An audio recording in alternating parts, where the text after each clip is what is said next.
What's up, Gene?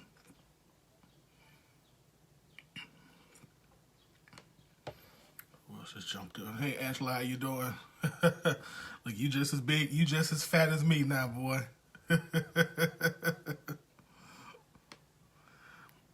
Y'all come on in. Hey, Lisa, how you doing? Said, what's up? Y'all come on in. Hit the share button as you come in as well. And we're going to get started in just a moment. 2:13. Okay. What's up, Al? How you doing, man? Y'all come on in. Make sure you hit that share button. And we're going to go ahead and get started.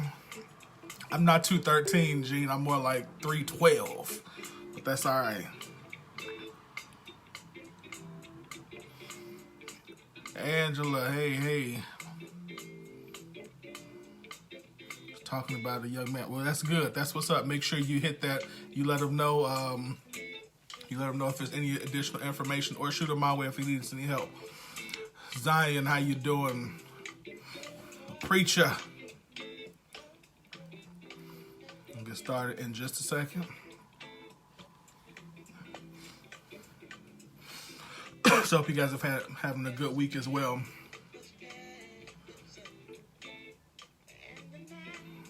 Jonas Jones, ma'am, how are you today?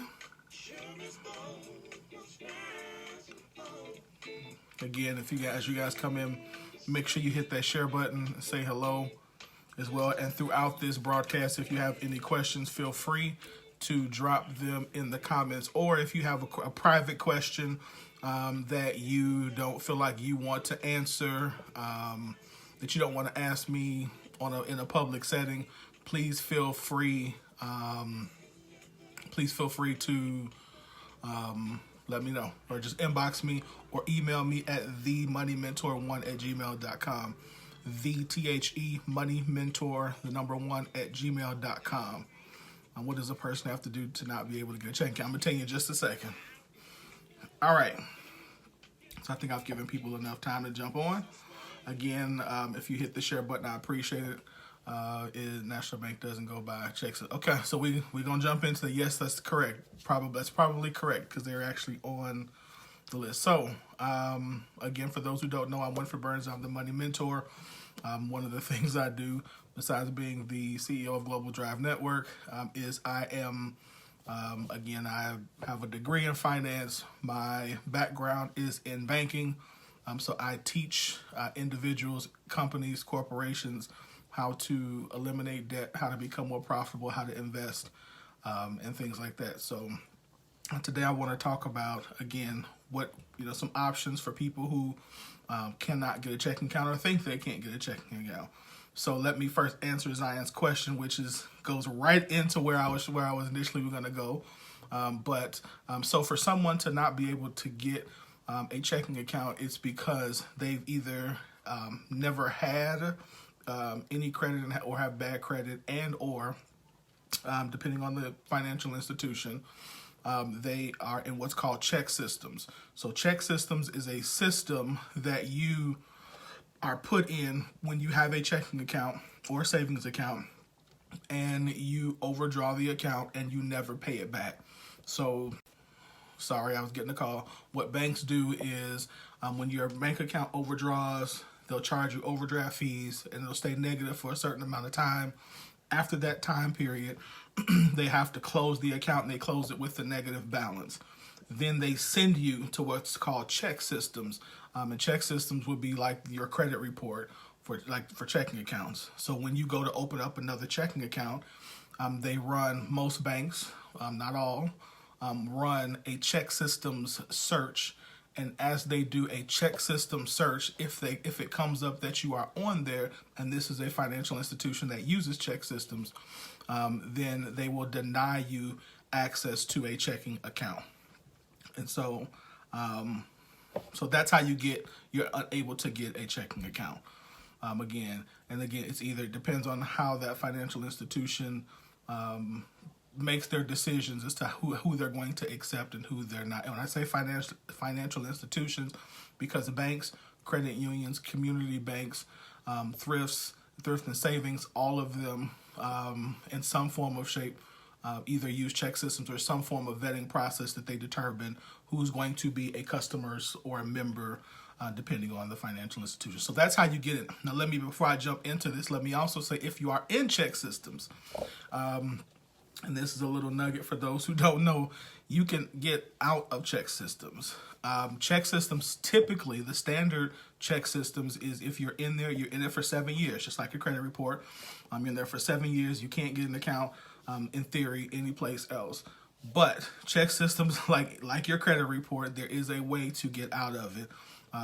But you typically, banks don't want to do it. You literally can, there's a form that you can fill out, or that your financial institution can fill out, asking that you be removed from check systems. Let me tell you, I'm going to say this again. There is a form that the financial institution that put you in check systems can fill out, send to check systems, and have your record removed, your negative record removed from check systems. And so if that's something that you want to do, I would recommend trying it. Again, a lot of financial institutions, no one offers to do it, but they will typically, it's typically something they can do. A lot of them don't even know they can do it. But there is an actual check systems form that you can fill out, send to check systems, and have them. It's just called the check systems deletion form. Is all it's really called. Okay, so if you're in check systems, or if you're in a position where you can't get checking account, the reason why, and this is the reason why I'm doing this, I ran some numbers, and if a person cannot get check systems, or cannot get a checking account, then the cost of cashing a Social Security check or payroll check or something like that can be, depending on where you are in this country, can be pretty expensive. So according to some 2016 numbers, the average cost per $500 is somewhere, depending on where you are, between between $8 and $15. And that's just to cash your check. So if you're doing that twice a month, on the low end, you're talking $16 a month just to cash your check. So just to have access to your own money, it costs you $16 a month. And then I started, just thinking about, okay, if you don't have a checking account and you have to cash your check, then that means to pay, how are you paying your bills? That means you're either going to have to, what my customers used to do, or people a lot of people I know used to do, is they would go to the currency exchange and cash their check, and then spend another $5, $6, $7 on money orders to pay their bills, or they would call in their bills, which in some states like Chicago, if you want to pay certain bills, that's $25. So at the end of this, I've calculated people who on a monthly basis spend almost $150 a month just to cash their check and to pay their bills. So think about that. $137 to cash your check and to pay your bills is pretty expensive. And so, you got to pay your bills, you get your money orders, then you got to, call in, all of that stuff. And then you got to walk around with all of this cash. So it's just which is pretty inconvenient, because it's very not safe. It's really not safe at all. And on top of that, you don't have access, unless you're putting your money in your mattress, to any form of savings. So that's the other piece of it, is you now don't have any access to any form of savings. And so how are you building? Again, unless you're old school and you got a pot, like we talked about last week, you got a pot in the refrigerator, or some old cooking that's supposed to be, some butter, but it's really where you save your money, which is fine. But you're not getting any interest on your money. So now you're not being wise with your resources. So that's why I want to do this, because I think that a lot of times we just don't know that there are other options available to us. And there are things that we can do if you're in that situation. So again, first thing I'm going to tell you is, if you are on check systems, then you can go to your financial institution and ask them to remove it. I would suggest that if you do owe them money, you pay that. Or as a part of asking them to remove it, you do say, "Hey, I'll pay this. If I pay this now, will you all remove me from check systems and remove this this collection from my credit report?" So those are all things that you can that you can do, but you need to be proactive in doing that. So what do you do if you're on checks? If you're on check systems and you can't get a regular checking account? Good question. All right, so here we go. So there are really a couple of things you can do, but two primary things that I want you to consider. First of all, there are, like Gene said earlier, there are certain financial institutions that do not use check systems as the criteria by which they determine if they'll bank with you. Some of those, and I'll put links in the comments, but some of those banks are local banks. There are a couple of national banks, like I believe if I remember, Wells Fargo is on that list, but they don't run check systems. What they do, some of them do, is they will look at your credit score. So if you're on check systems but you have a strong credit score, some of them will still take you. And then there are others who, like TCF Bank, I know they take everybody. TCF literally takes everybody. And that's another issue, but whatever. That's not your problem. So there are banks like credit unions like USAA that take people who have check systems record or don't use check systems. A lot of your credit unions strictly look at credit reports. So you can think about that. Then you've got Washington State Bank, Wells Fargo, Wood Forest, which, Gene, a lot of the banks that are in your Walmarts, those banks are typically banks that are those are some of the banks that will take you even if you do have check systems, or because they don't use check systems at all. Then there are a set of banks that have specific accounts for people who are on check systems, and they will call those typically some type of second chance checking account. And so those banks are pretty good for you because they'll allow you entrance into those banking institutions, but they'll put restrictions on them. Like, for example, you might not be able to write checks, but you'll still have access to online banking. So even if you are in one of those accounts, they do typically come with a monthly fee, but that monthly fee, again, will be cheaper than what you're going to pay to cash your checks. And on top of that, you have access to the online banking. So all of that money that I talked about that you have to spend paying bills, buying money orders and things like that, you can eliminate all of that. Okay, so that's another option that you can do. Again, you got to look at what's in your area. You got to look at what's available to you. Simple Google searches, to be honest. So if you just Google, second chance checking accounts in my area, you'll be able to find those. But a lot of the online banking, again, accounts will put this there. And like I said, I'm putting this link in the comment section for people who want it. That's Angela. Sorry, I can't. That's not mine. Y'all done shared it, so now I gotta find my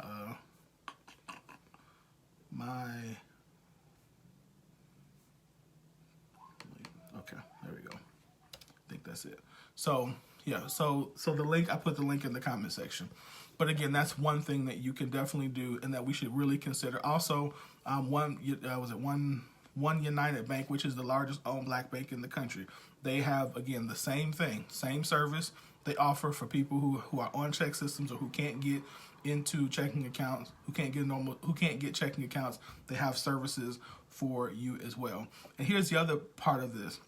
So if you are at some point in time wanting to buy a mortgage, you're going to need buy a house and get a mortgage, you're going to need a checking account. So this, again, helps you to establish just a baseline, because, again, your mortgage companies are going to want to see where your money is coming. And they're not going to want to see, I get paycheck stubs. They'll want to see the stubs, but they're going to want to know, do you have reserves? And then you saying, hey, I got money in my pillowcase is not going to be beneficial. So you need checking accounts. We need savings account in order to establish just a baseline level of financial security and safety for things that we want to do and how we want to build our financial portfolio in the future. So what else can you do? The other thing you could do is there are some pretty cool prepaid cards. Let me stop by telling you this. None of these companies, zero, pay me to do this. I'm simply doing this. These are because I want people to know that there are options besides check cashing facilities, besides spending a whole lot of money. I abhor check cashing facilities. I abhor them. I think they're the absolute epitome of the devil because of the amount of exorbitant amount of fees and interest that they charge people. And so the truth be told, that's really why I'm giving part of the reason, other part why I'm giving these information, because I hate them. I want you to have it, but I hate them so bad because I think they are purposely doing things to take advantage of people. So there are prepaid cards. Let me get off of that soapbox. There are prepaid cards out there, and banks that have prepaid cards, again, that give you access to your money, where you can get free direct deposit, where they have actually all of them have fees to pull your money out of the ATM, but a good chunk of these that I'm giving you also have where you can use your debit card for free. So you can make purchases, you can pay your bills. Some of them have online banking still. Again, the cool part about both of these, or excuse me, about the first part, so about the banks and the credit unions that have check systems, accounts for people who are on check systems, is that with those, after you're on them for a certain amount of time, even if you're not off of check systems. So on most of those, there's a period where they'll say, okay, you manage this account really good for 2 years, for 3 years. Even though you're still on check systems, we will change this to a regular checking account that doesn't have these restrictions on them. And what that does for you is, again, now it helps you to continue, again, to build and to, again, get yourself in the habit of and going to the next stage of your financial life, whatever you want to call it. Okay, so you've got things like Fifth Third Bank has one, Western Union, NetSpend. I'm not a fan of NetSpend. The Rush Card, again, One United Bank, American Express, PayPal. A lot of people use PayPal. That's another good option where if your company can, direct deposit your account or put your money through PayPal, they have a debit card that you can use that you can have access to your money for free, as opposed to having to pay to use your own money. Okay, so again, just think about that kind of stuff, guys. Okay, that's the kind of stuff. Thank you, Angela, because I put it on yours. I appreciate it. So I think you guys have to. I think we're getting the point. Y'all see where we're going. So again, the goal is less fees. We talked about this last week. The less amount of fees that we have, the more money we have to pay off debt, and the more money we have to spend. And if you're spending $140, $130, $150 a month just to pay your bills and to cash your check, that's less money. That's like a cable bill, a very high cable bill that we're paying just to have access to our own money. And so again, we don't need to be giving away our money. If we can put that, I didn't do the numbers, but now I think about it, if we can put that same $150 a month into a savings account at, let's see, so if you put $150 a month times 12 months, 150, that's $1,500, $1,850. That's $1,850 a month that you're adding to a savings account. Or a year, excuse me, $1,850 that you're adding to a savings account. There's a lot of people who don't have that in the savings account right now. So you can be using that instead of giving it away to somebody else. All right. So again, thank you, Angela. She put both of the links put both the links on there for you. So search those, and yeah, that's really all I had tonight, y'all. I just wanted to, again, just give you guys some different options because there are other options out there that are available to us. And a lot of times, because we don't know, we just don't know. Oh, let me give y'all this one too. I got a very interesting phone call a couple days ago. So somebody called me and asked me a question about they got a phone call from a debt collector for an account that had been on their account had been on their credit report. It's something that happened over 20 years ago. It was on their credit report. It got off of their credit report, and now a debt collector is still trying to collect on this debt from 20 years ago.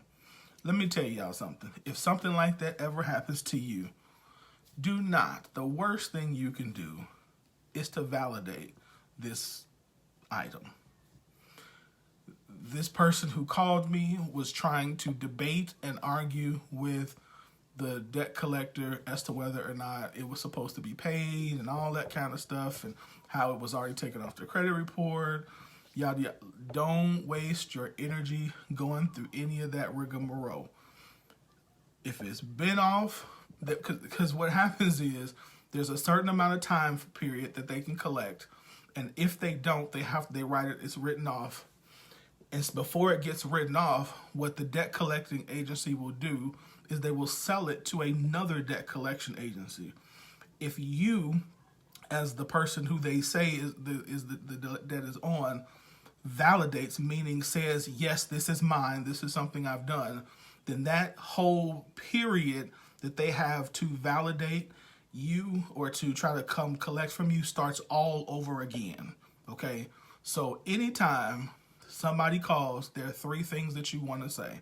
Number one, it's not mine. Number two, if they keep going, if you think it's mine, send it to me in writing, or send me the proof in writing, and then that's it. The number three is don't call me anymore, because they by law, unless you revalidate this item, they cannot keep coming after you.